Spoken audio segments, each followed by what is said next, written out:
ஊரில் ஒரு பாதிரியார் இருந்தார். ரொம்ப நாள் சந்தோஷமாக வாழ்ந்தார். ஒரு நாள் அவர் மடத்து சமையல் அறையில் பாத்திரங்களை கழுவி துலக்கி சுத்தப்படுத்திக்கிட்டு இருந்தார். அந்த சமயத்தில் ஒரு தேவதூதன் அவர் முன்னாடி வந்து நின்னான். இவர் நிமிர்ந்து பார்த்தார். ஆண்டவர் என்னை உங்ககிட்ட அனுப்பியிருக்கிறார், பரலோகத்தில் வாசம் செய்யறதுக்கு உங்களுக்கு நேரம் வந்துட்டுது அப்படின்னு அந்த ஆள்.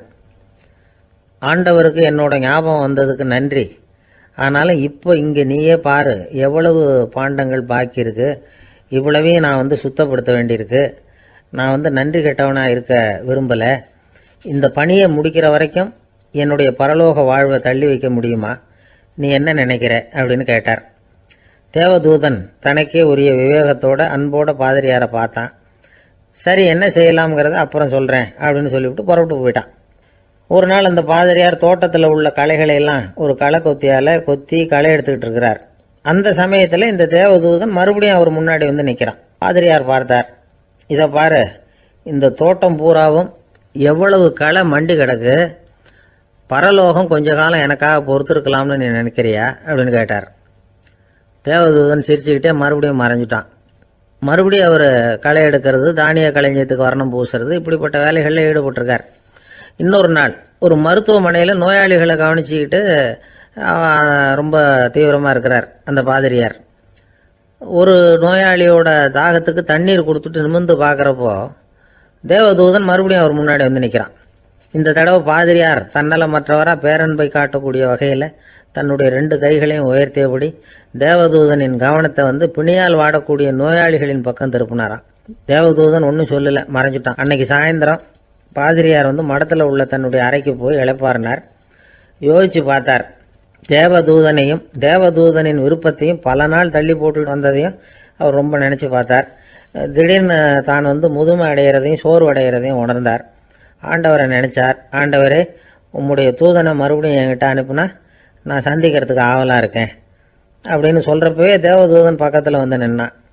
பாதிரியார் நிமிர்ந்து பார்த்தார். நீ இப்போவே என்னை அழைச்சிக்கிட்டு போக விரும்பினா நான் பரலோகத்துக்கு வர்றதுக்கு தயாராக இருக்கேன்னார்.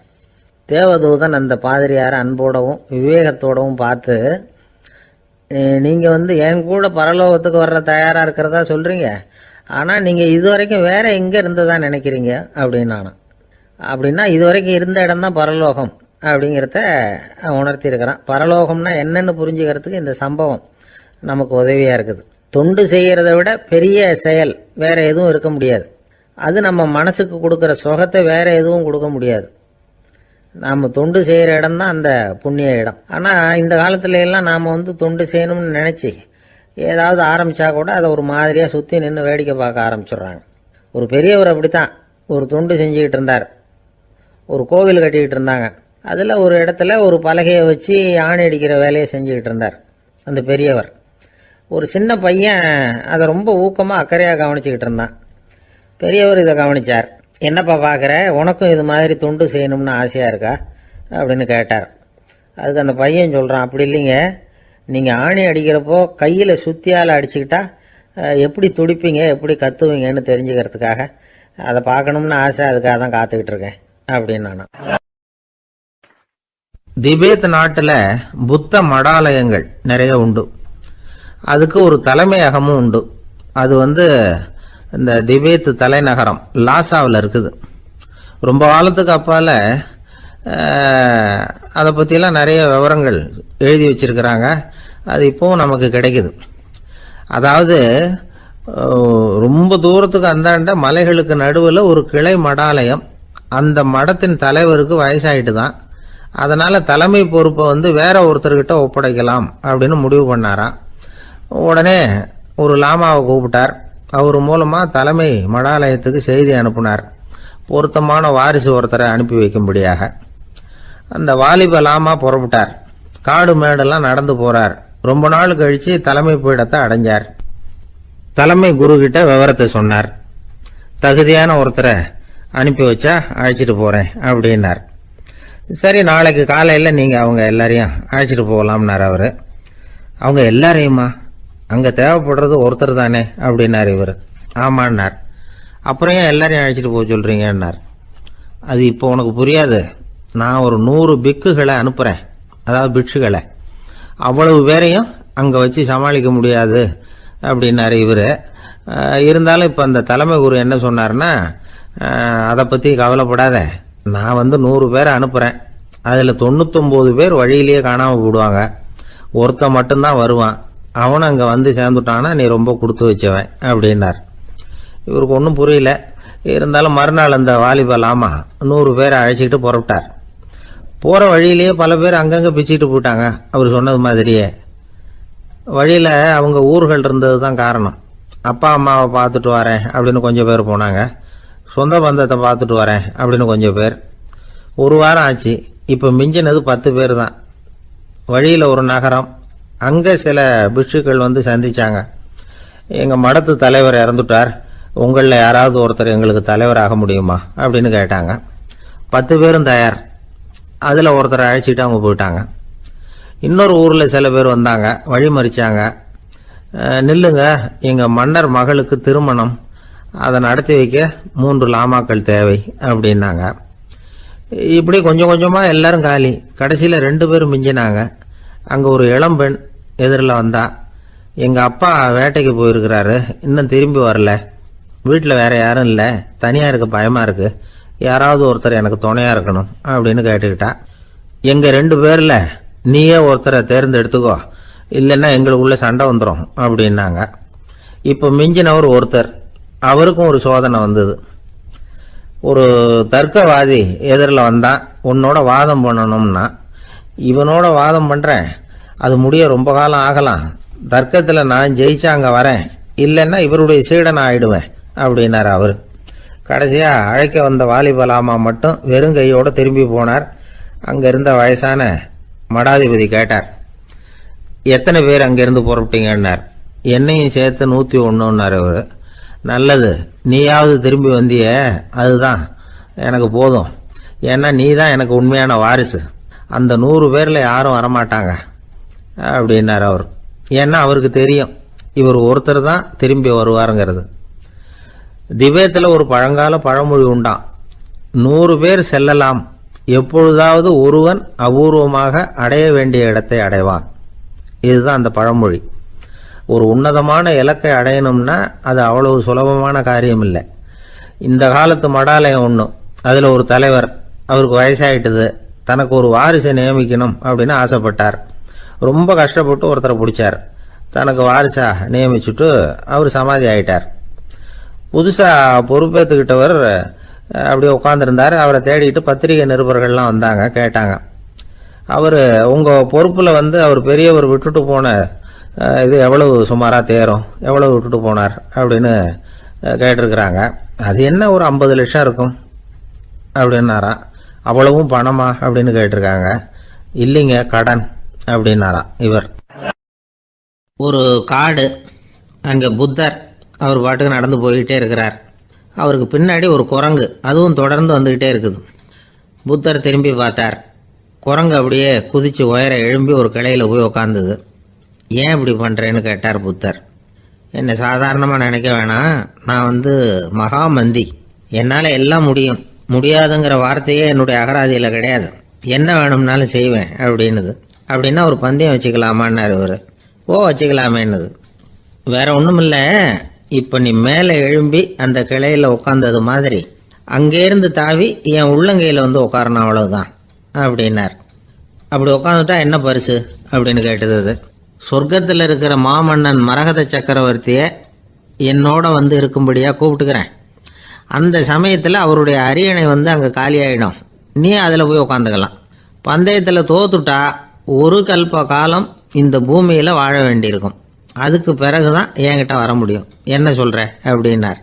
குரங்குக்கு தாவறது ஒரு பெரிய காரியமா, இது எனக்கு ரொம்ப சாதாரண விஷயம், என்ன இப்போவே தாவட்டுமா அப்படின்னுது.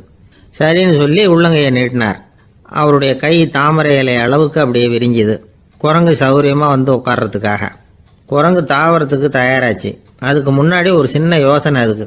இந்த கிளையிலேருந்து அந்த கைக்கு தாவறது எனக்கு ரொம்ப அற்பமான ஒரு வேலை, இது ரொம்ப சாதாரணம், என்னுடைய கௌரவத்துக்கு இது சரியாக இருக்காது. அதனால் நான் என்ன பண்ண போகிறேன்னா, இங்கேருந்து கிளையிலேருந்து அப்படியே உயர எழும்ப போகிறேன். எழும்பி மேல் உலகம் போய் அங்கே ஒரு சுற்று சுற்றிவிட்டு அதுக்கப்புறம் அங்கேருந்து நேராக வந்து இந்த கையில் உட்கார போகிறேன் அப்படின்னு நினச்சது. என்ன யோசிக்கிற அப்படின்னார் புத்தர். ஒன்றும் இல்லை, இந்த பாயிரம் பார் அப்படின்னு சொல்லி தாவி உயர போயிட்டுது. கொஞ்ச நேரத்தில் வான உலகத்துக்கே போய் சேர்ந்துட்டுது. அங்கே போய் பார்த்தா அங்கே ஒரு 5 பளிங்கு தூண்கள் இளம் சிவப்பு நிறத்தில் நின்றுக்கிட்டு இருக்குது. குரங்கு நினச்சிக்கிட்டுது, புத்தர்கிட்ட போய் இந்த பளிங்கு தூண்களை பார்த்தோம்னு சொன்னால் அப்படியே திகைச்சு போயிடுவார், இந்த தூணில் ஏதாவது அடையாளம் செஞ்சுட்டு போகணும் அப்படின்னு அந்த இடத்துல மிதந்துக்கிட்டே நினச்சிது. உடனே ஒரு தூணில் எழுதிச்சு. என்ன எழுதிச்சுன்னா, ஒரு மகா ஞானி இங்கே வந்துட்டு போகிறார் அப்படின்னு எழுதிச்சு. எழுதிவிட்டு அப்படியே கீழே தாவி வந்து புத்தரோட உள்ளங்கையில் உட்காந்துது. எப்படி பார்த்தீங்களா என்னுடைய வேலை? வான உலகத்துக்கே போய் அங்கே இருக்கிற 5 பளிங்கு தூண்களை பார்த்துட்டு அதில் நான் வந்த விவரத்தை எழுதி வச்சுட்டு அதுக்கப்புறம் இங்கே வந்திருக்கிறேன் அப்படின்னுது ரொம்ப பெருமையாக. அப்படியா அப்படின்னார் புத்தர். ஆமாம், சந்தேகமாக இருந்தால் வாங்க, அழைச்சிட்டு போய் காட்டுறேன் அப்படின்னுது அந்த குரங்கு.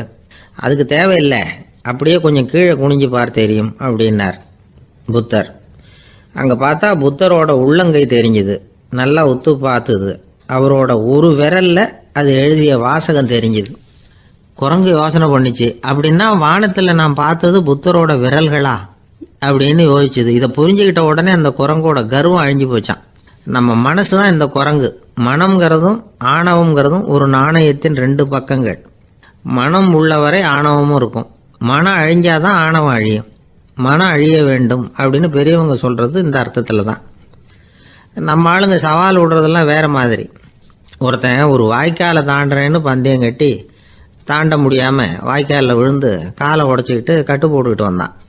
ஏன்டா அப்படின்னு கேட்டாங்க. நான் பந்தயம் கட்டின நேரம் சரியில்லை அப்படின்னா.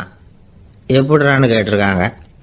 வாய்க்காலில் தண்ணி இருக்கிற நேரமாக பார்த்து பந்தயம் கட்டியிருக்கணும் அப்படின்னா. ஒரு ஊரில் ஒரு ஆள் இருந்தான். அவனுக்கு ஒரே ஒரு மகள். அவளை நல்ல இடத்துல கட்டி கொடுக்கணும்னு ஆசைப்பட்டான். அதுக்காக மாப்பிள்ளை தேடிக்கிட்டு இருந்தான். அவன் கொஞ்சம் வசதியான ஆள், அதனால் நிறைய பேர் வந்தாங்க. இருந்தாலும் ஒரு நல்ல குணமுள்ள மாப்பிள்ளையாக இருக்கணும் அவன் எதிர்பார்த்தான். அப்படி இருக்கணும்னு தொடர்ந்து முயற்சி பண்ணான். கடைசியாக ஒரு 3 பேர் கிடைச்சாங்க. அந்த 3 பேரில் யாரை தேர்ந்தெடுக்கிறது, இதுதான் அவனுக்கு வந்த குழப்பம். இந்த நிலைமையில் ஒரு பெரியவரை தேடி போனான். அவர்கிட்ட தன்னுடைய பிரச்சனையை சொன்னான்.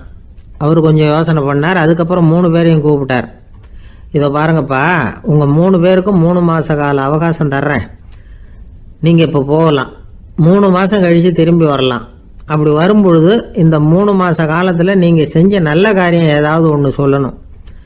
அதை வச்சு உங்களில் ஒருத்தரை நாங்கள் வந்து தேர்ந்தெடுத்துக்கிறோம் அப்படின்னு சொன்னாராம். 3 பேரும் சரின்னு சொல்லிவிட்டு திரும்பி போயிட்டாங்க. 3 மாதம் ஆச்சு. அதுக்கப்புறம் ஒரு நாள் திரும்பி வந்தாங்க. அவர் அவங்கள கூப்பிட்டு உட்கார வச்சார். அப்புறம் கேட்டார், இப்போ சொல்லுங்கள், இந்த 3 மாத காலத்தில் நீங்கள் செஞ்சுருக்கிற ஏதாவது ஒரு நல்ல காரியத்தை சொல்லுங்க அப்படின்னார். முதல்ல ஒருத்தன் எழுந்திரிச்சு நின்னான். ஐயா, எங்கள் அப்பா இறந்த பிறகு அவரோட கணக்கு வழக்குகளை எடுத்து பார்த்துக்கிட்டு இருந்தேன்.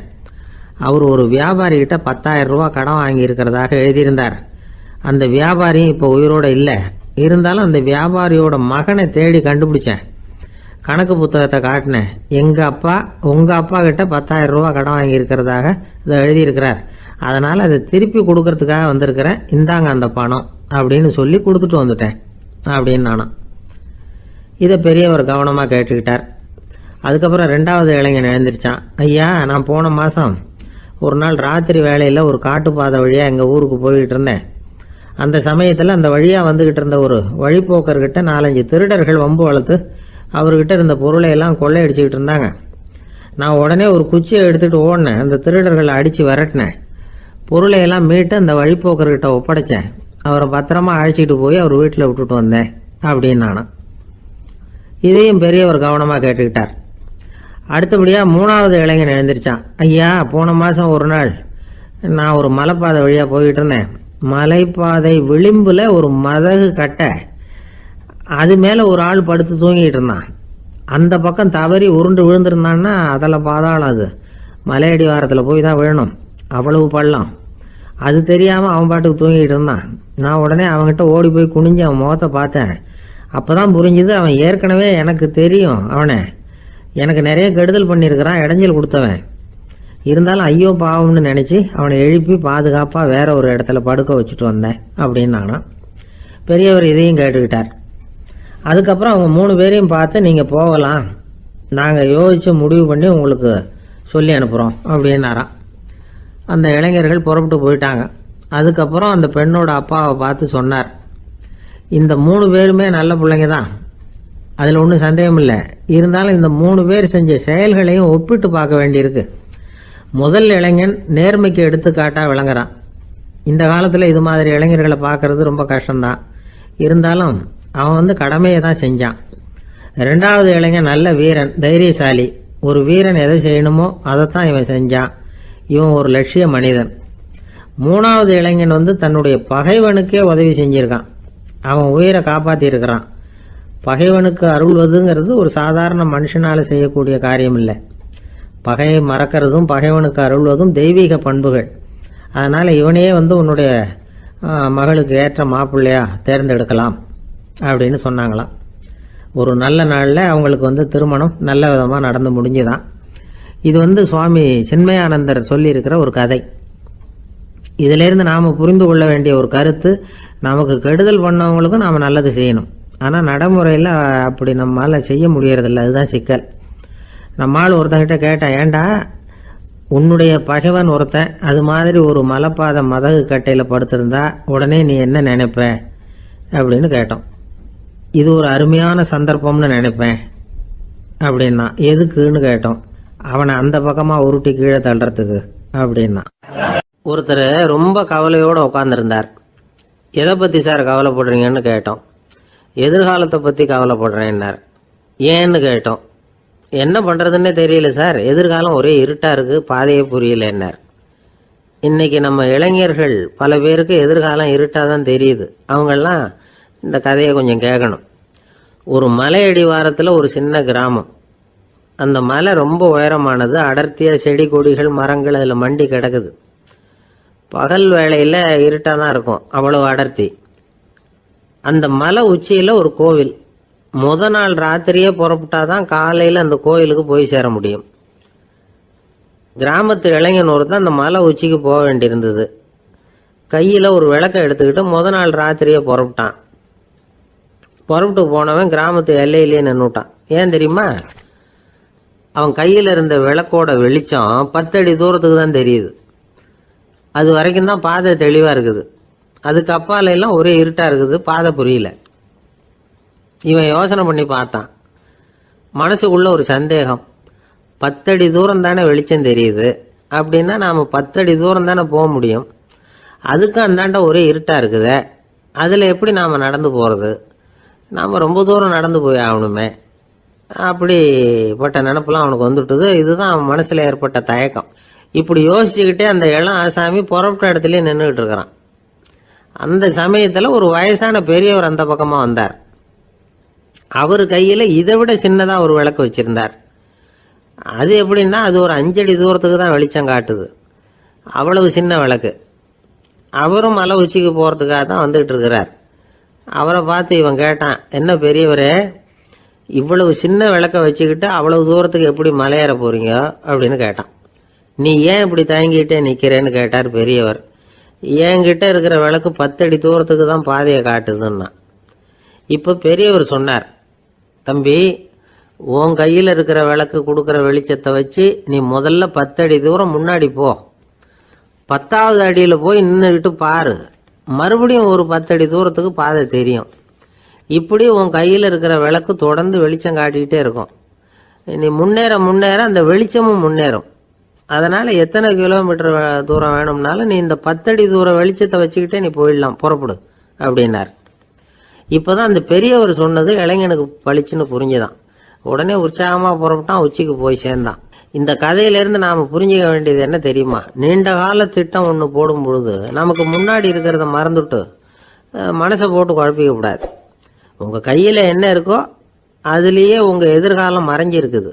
கண் முன்னாடி தெரியறத வச்சு ஆரம்பிங்க, போக போக வழி தானா புலப்படும் அப்படிங்கிறார் ஒரு பெரியவர்.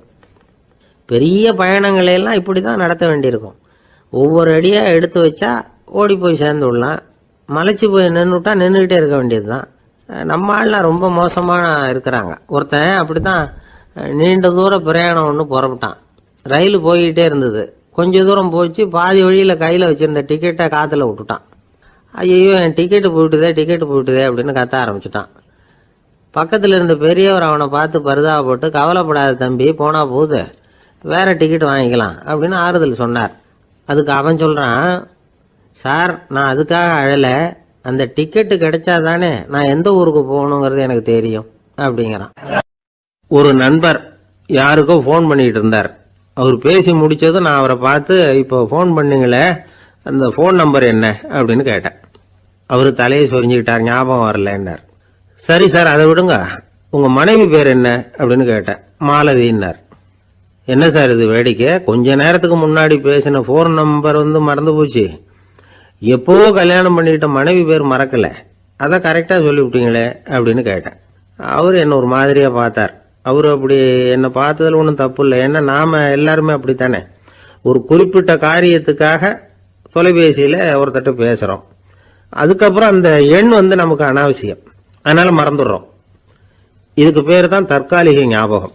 ஆனா மனைவி பேரை மறந்துட முடியுமா?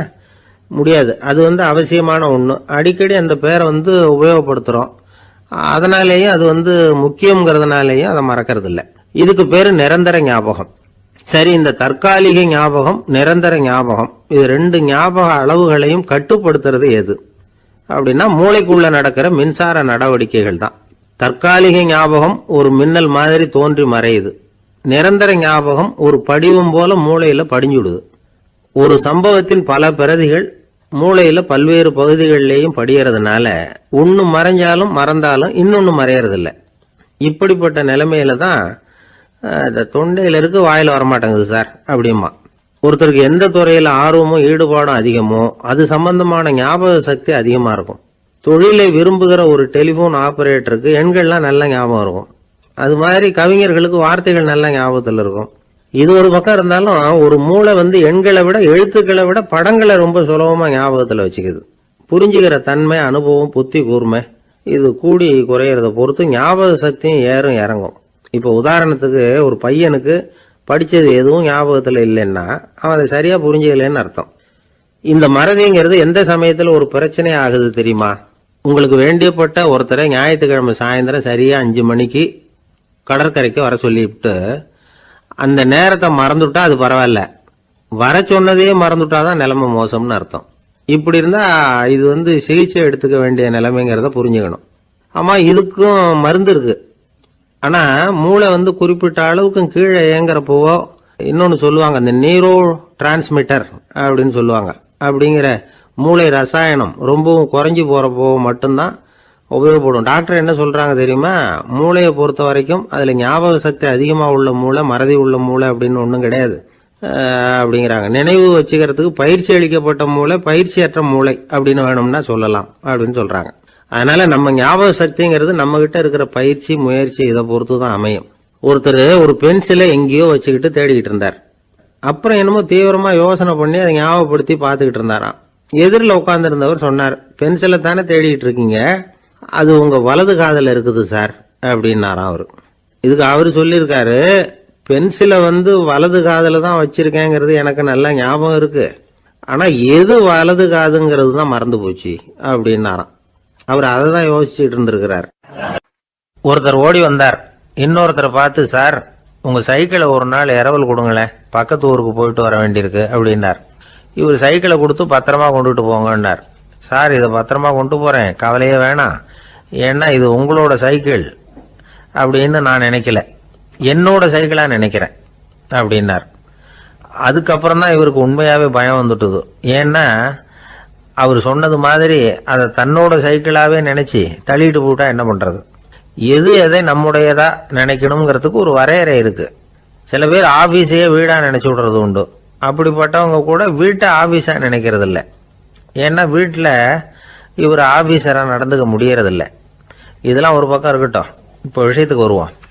பொறியியல் மேதை டாக்டர் விஸ்வேஸ்வரய்யா இருந்தார் இல்லையா, பாரத ரத்னா விருதெல்லாம் கொடுத்தாங்களே. ஆபீஸ் வேலை வேற, சொந்த வேலை வேற அப்படிங்கிறதுக்கு ஒரு உதாரணமா இருந்தவர் அவர். மைசூர் மகாராஜா கிட்ட திவானா இருந்தார். அவர் ஒரு நாள் அரசாங்க வேலை காரணமா வெளியூர் போயிருந்தார். ஹாசன்கிற ஊருக்கு பக்கத்துல ஒரு பயண மாளிகை, அங்க தங்கிவிட்டார். ராத்திரி அங்க தங்கி இருந்துட்டு விடிஞ்சதும் ஊருக்கு திரும்புறதாக திட்டம். ராத்திரி தூங்குறதுக்கு ரொம்ப நேரம் ஆயிட்டுது. ரொம்ப நேரம் வரைக்கும் அரசாங்க சம்பந்தப்பட்ட வேலைகளையே பார்த்துக்கிட்டு இருக்கிறார். அரசாங்க ஃபைல்கள் நிறைய இருந்தது. அதையெல்லாம் ஒவ்வொன்றா எடுத்தார், படித்து பார்த்தார், பரிசீலனை பண்ணார். அதில் எழுத வேண்டியதை எழுதினார், கையெழுத்து போட்டார். ஒரு வழியாக அந்த வேலையெல்லாம் முடிஞ்சுது. அதுக்கப்புறம் என்ன பண்ணார்னா, தன்னுடைய சூட்கேஸை திறந்தார். அதிலிருந்து 2 மெழுகுவத்தியை எடுத்து கொளுத்தி வச்சார். அந்த பயண மாளிகையில் அது வரைக்கும் எரிஞ்சுக்கிட்டு இருந்த மின்சார விளக்குகளை அணைச்சுட்டார். அதுக்கு பிறகு அந்த மெழுகுவத்தி வெளிச்சத்தில் சில புத்தகங்களை தொடர்ந்து படிக்க ஆரம்பிச்சிட்டார். அந்த பயண மாளிகையில் பணியாளராக இருந்தவர் இதை பார்த்துட்டு ஓடி வந்தார். மறுபடியும் மின் விளக்கு போடுறதுக்காக போனார். விஸ்வேஸ்வரையா அதை பார்த்துட்டு போட வேணாம்ட்டாராம். இதுவரைக்கும் நான் அரசாங்க அலுவல்களை கவனிச்சுக்கிட்டு இருந்தேன், அதனால மின் விளக்குகள் அப்போ எரிஞ்சதில் தப்பு இல்லை. இப்போ நான் புத்தகம் படிச்சுக்கிட்டு இருக்கேன், இது என்னுடைய சொந்த வேலை. இங்கே இருக்கிற மின் விளக்கு அதுக்காக ஏன் எரியணும் அப்படின்னு கேட்டாராம். இப்போ இருக்கிற சில அரசு பணியாளர்கள்கிட்ட இந்த சம்பவத்தை பேச்சோட பேச்சா சொல்லி பார்த்தேன். அவங்களால இதை ஜீரணிக்கவே முடியல. நேர்மை தேவைதான் சார், அதுக்காக அவ்வளவு தூரத்துக்கு அது தேவையா அப்படிங்கிறாங்க. விஸ்வேஸ்வரையா அப்படி பண்ணினது தான் ஒரு நேர்மையாளர் அப்படின்னு இந்த உலகத்துக்கு நிரூபிக்கணுங்கிறதுக்காக இல்லை. தான் அப்படி நடந்து காட்டினா தன்னை சுற்றி இருக்கிறவங்களும் அதை கேள்விப்படுறவங்களும் முடிஞ்ச அளவுக்கு பொது வாழ்க்கையில் அரசு பணியில் நேர்மையை கடைபிடிக்க முயற்சி பண்ணலாமே அப்படிங்கிறதுக்காகத்தான். இப்போவும் சில பேர் இருக்கிறாங்க, இவங்க ஆஃபீஸ் வேற வீடு வேறன்னு நினைக்கிறது இல்லை, அவ்வளோ உரிமை. ஒருத்தர் அப்படிதான், அவருக்கு அவசரமாக 5000 ரூபா தேவைப்பட்டது. ஆஃபீஸு பணத்தை எடுத்துக்கிட்டார். அந்த நேரம் பார்த்து ஆடிட் வந்துட்டுது, ஆப்பிட்டுக்கிட்டார். விசாரணை நடக்குது. அவர் சொல்றார், சார் நான் நேரம் காலம் பார்க்காம ஆஃபீஸில் வேலை செய்வேன், ஏன்னா அதை என்னோட ஆஃபீஸாக நினைக்கிறேன். அவசரத்துக்கு அந்த பணத்தை எடுத்தேன், மறுபடியும் வச்சுடலாம்னு தான் இருந்தேன், அதுக்குள்ளே இப்படி ஆயிட்டுது. நீங்கள் என்ன நினைச்சாலும் சரி, நான் ஆஃபீஸ் வேற வீடு வேற அப்படின்னு நினைக்கிறது இல்லை, அது என்னோட சுபாவம் அப்படின்னார். விசாரணை பண்ணவர் தீர்ப்பு வழங்கினார். உங்கள் சுபாவத்துக்கு மதிப்பு கொடுத்து நானும் தீர்ப்பு வழங்குறேன். நீங்கள் கொஞ்ச நாள் ஜெயிலில் இருந்துட்டு வாங்க, அது உங்களுக்கு கஷ்டமாக இருக்காதுன்னு நினைக்கிறேன். ஏன்னா அங்கே போனாலும் நீங்கள் உங்கள் சுபாவப்படி வீடு வேற ஜெயில் வேறன்னு நினைக்க மாட்டீங்க அப்படின்னாராம். ஒரு அம்மா, அவங்களுக்கு 35 வயசு இருக்கும். குடும்பத்தில் எந்த கஷ்டமும் இல்லை. இருந்தாலும் காரணம் இல்லாமல் பிள்ளைங்க பேரில் கோவப்படுறது, எரிஞ்சு விடுறது அவங்க வழக்கம். பிள்ளைங்க அழும், உடனே அவங்க மனசும் சங்கடப்படும். இன்னொரு அம்மா, நல்ல வேலையில் இருக்கிறவங்க, வாரத்துக்கு ஒரு தடவையாவது தலைவலி வந்துடும். இவங்களுக்கெல்லாம் உடம்புல எந்த கோளாறும் இல்லை, மனசு மட்டும் சரியாக இருக்காது. தூக்க மாத்திரை கையில் வச்சுருப்பாங்க. 30-35 வயசுடைய பெண்களுக்கு சர்வசாதாரணமாக காணப்படுகிற மனக்கோளாறு இது. இதுக்கு பேர் மனவாட்டம், டிப்ரெஷன், மனமடிவு அப்படின்னு சொல்லலாம். இந்த நோய்க்கு அறிகுறி என்ன தெரியுமா? மனசில் வருத்தமான உணர்வு இருக்கும், அடிக்கடி அழலாம் போல தோணும். முன்னால எல்லாம் எந்தெந்த செயலில் ஆர்வம் இருந்ததோ அதெல்லாம் குறைஞ்சிரும், அல்லது சுத்தமாகவே ஆர்வம் இல்லாமல் போயிடும். சில பெண்கள் இளம் வயசில் பக்கத்தில் இருக்கிறவங்க கிட்ட கலகலப்பாக பேசுவாங்க, வீட்டை அலங்கரிக்கிறதுல ஆர்வம் இருக்கும். இப்போ அதுல எல்லாம் ஆர்வம் இல்லாமல் போயிடும். எந்த வேலை செஞ்சாலும் சீக்கிரம் களைப்பு அடைஞ்சுடுறது மாதிரி ஆகிடும். நமக்கு யாருமே உதவியாக இல்லை, நம்ம எல்லாரும் கை விட்டுட்டாங்க போல இருக்குதே அப்படிங்கிற உணர்வுலாம் உண்டாகும். தன்னைத்தானே குறை சொல்லிக்குவாங்க, நாம் தப்பு பண்ணிவிட்டோம் போல இருக்குதே அப்படின்னு தோணும். குற்றம் பண்ணிட்டதா நினச்சி கஷ்டப்படுவாங்க. பசி இருக்காது, தூக்கத்தில் தொந்தரவு இருக்கும். அடிக்கடி செத்து போடலாங்கிற உணர்வு வரும், தற்கொலை பண்ணிக்கலாங்கிற எண்ணம் உண்டாகும். சில பேர் தற்கொலை முயற்சியில் கூட ஈடுபடுவாங்க. சில பேருக்கு பலவிதமான உடல் வலிகள் இருக்கும், பலவீனம் இருக்கும், சீக்கிரமாக களைப்படைஞ்சு போடுவாங்க. இதெல்லாம் மனவாட்ட நோய்க்கான தன்மைகள். இந்த மனவாட்டம், அதாவது டிப்ரெஷனை 2 வகையாக பிரிக்கலாமா. ஒன்று தானாக உண்டாக்கிக்கிறது, இன்னொன்று எதிர் விளைவை உண்டு பண்ணுகிற அல்லது நரம்பு சம்பந்தப்பட்ட டிப்ரெஷன். தானாக உண்டாக்கிக்கிற மனவாட்ட நோய் இருக்கு பாருங்க, அதுக்கு ஏதாவது சூழ்நிலை காரணமாக இருக்கலாம், அல்லது இல்லாமலும் போகலாம். மூளையில் டொப்பாமைன் அல்லது செரட்டோனின் இதோட அளவு குறையும் பொழுது இந்த டிப்ரெஷன் உண்டாகுது. இதுக்கு ஓரளவு பிறவி காரணங்கள் கூட இருக்கலாம். குடும்பத்தில் வேற சிலருக்கும் வரலாம். பாதிக்கப்பட்ட பெண்ணை பார்க்கறதுக்கு பலவீனமாக தெரியும், கடுமையான குற்ற உணர்வு இருக்கும், தனியாக இருக்கிறதுக்கு ஆசைப்படுவாங்க. நடு ராத்திரியில் எழுந்திரிச்சு உட்காந்து கஷ்டப்பட்டுக்கிட்டு இருப்பாங்க. கொடூரமான முறையில் தற்கொலை பண்ணிக்க முயற்சி பண்ணுவாங்க. தீ வச்சுக்கிறது, அமிலத்தை குடிக்கிறது, தூக்கில் தொங்குறது. இப்படி தானாக வரவழைச்சிக்கிற மனவாட்ட நோய் வந்து மறையக்கூடிய நோய். ஒரு தடவை வந்தால் 3லேருந்து 6 மாதம் வரைக்கும் நீடிக்கும். இடைப்பட்ட காலங்களில் நோயாளி இயல்பாக இருப்பார். எதிர் விளைவை உண்டு பண்ணுகிற அல்லது நரம்பு சம்பந்தப்பட்ட மன வாட்ட நோய் எப்படின்னா, கணவன் மனைவி மாமியார் மருமகள் இப்படிப்பட்ட உறவு முறை பிரச்சனைகள், தோல்விகள், எரிச்சல்கள், ஆபீஸ் பிரச்சனை, இப்படிப்பட்ட சூழ்நிலையால் உண்டாகிறது. எல்லாத்துக்கும் மருந்து இருக்குது, மார்க்கம் இருக்குது, கவலைப்பட வேண்டியதில்லை, தைரியமாக இருக்கணும். உளவியல் மருத்துவம் இதுக்கு ரொம்ப உபயோகமாக இருக்கும். சில பெண்களை பாருங்கள், அவங்க எதுக்கும் அலட்டிக்கிறது இல்லை. ஒரு அம்மா அப்படிதான் தன்னுடைய கணவனை அழைச்சிக்கிட்டு ஒரு மனநோய் மருத்துவர்கிட்ட வந்தாங்க. டாக்டர், எங்கள் வீட்டுக்காரர் திடீர்னு ஒரு மாதிரி ஆயிட்டார், வித்தியாசமாக நடந்துகிறார். எப்படின்னா, இவர் தன்னையே ஒரு ஒட்டடை பூச்சியாக நினச்சிக்கிட்டு இருக்கிறார். அப்படி நினச்சிக்கிட்டு தன்னுடைய தலையாலேயே வீட்டில் உள்ள ஒட்டடையெல்லாம் தொடச்சிக்கிட்டு இருக்கிறார் அப்படின்னாங்க. எவ்வளவு நாளாக அப்படி இருக்குதுன்னு கேட்டார் டாக்டர். 1 வாரமாக அப்படி இருக்குது அப்படின்னாங்க அந்த அம்மா. அப்படின்னா முன்னாடியே ஏன் அழைச்சிட்டு வரல அப்படின்னு கேட்டார் டாக்டர்.